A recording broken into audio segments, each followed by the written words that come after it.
కేటీఆర్కి high court ఒక ఊహించని షాకే ఇచ్చిందని చెప్పాలి. కొన్ని కీలక ప్రశ్నలు అయితే సంధించింది. కొన్ని కేసుల నేపథ్యంలో గత వారం రోజుల్లో సుమారు 8 కేసులకు సంబంధించి హైకోర్టు తీర్పులు ఇచ్చింది. ఈ కేసుల్లో ప్రభుత్వాన్ని కోర్టు పలు ప్రశ్నలు సంధించిందట.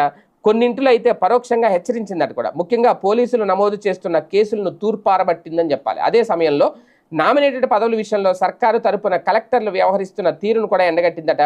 ప్రభుత్వ అనుకూల వర్గాలకు ఇవి రుచించకపోవచ్చు, కానీ కోర్టు తీర్పులను వారు కాదు అనలేరు అనేది ఒక టాకు. చట్టం అంటూ ఒకటి ఉంది, దాని ప్రకారం నడుచుకోవాలని మీకు తెలియదా అంటూ పోలీసులపై హైకోర్టు నిప్పులు జరిగింది.